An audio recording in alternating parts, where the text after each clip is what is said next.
एक बार प्रेम से बोलिए सच्चे दरबार की, और दोनों हाथ उठा के ताली बजा के कि निमिया के डार ही मैया। तेनाली जी नचबली ऑर्केस्ट्रा, समस्तीपुर, बहुत अच्छा, बहुत सुंदर पुरस्कार। कि निमिया के डार ही मैया अरे डालेली आसनावा कि झूली रे झूली ना हो, कि झूली रे झूली ना। और चाहेंगे एक बार दोनों हाथ उठा के सीधा सीधा, एक बार बस, बार बार हाथ नहीं उठवाएंगे, एक बार जरा दोनों हाथ उठा के सीधा सीधा। सच में जिसको माँ ने 2 हाथ दिए होंगे ना, एक बार दोनों हाथ उठा के सीधा सीधा, आप सब मिलके एक बार प्रेम से बोलिए सच्चे दरबार की, और दोनों हाथ उठा के ताली बजा के कि मैया मोरी गावेली बिटिया हो की झूली रे झूली ना, कि मैया मोरी गावेली बिटिया हो की झूली रे झूली ना। निमिया के डार मैया डालेली आसनावा की झूली रे झूली ना।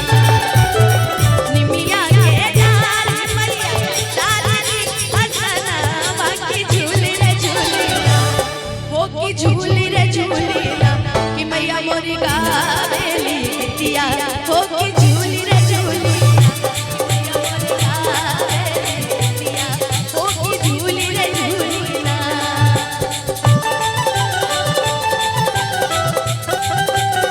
क्या बात है, एक साथ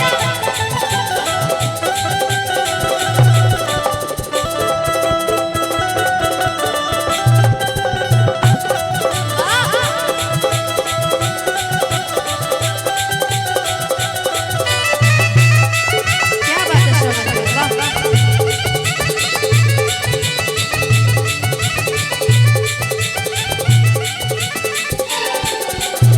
झूलते झूलात मैया के लागली पियसिया की चल रे हलीना। झूलते झूलात मैया के लागली पियसिया की चल रे हलीना, हो की चल रे हलीना। कि झूलते झूलत मैया के लगली पियसिया हो चली रे हलीना। कोई बताएगा कि माता रानी को जब प्यास लगता है तो माता रानी कहाँ जाती है? कोई बताएगा इसमें से? कोई बताएगा कि माता रानी को जब प्यास लगता है तो माता रानी कहाँ जाती है? कोई भी बताओ। सुमित, जब माता रानी को प्यास लगता है तो माता रानी कहाँ जाती है? कहाँ पे? वाह, देखिए भगवान करे आपका चैनल एकदम मिलियन व्यूज जाए, हैं? भगवान करे ऐसी तरक्की करते रहे। कितना सुंदर जवाब दिया। चाहेंगे कि एक बार और दोनों हाथ उठा के सीधा सीधा और मिलके ताली बजा के कि माला हो रिया रिया मैया चल रे हलीना, माला हो रिया मैया चल रे हलीना।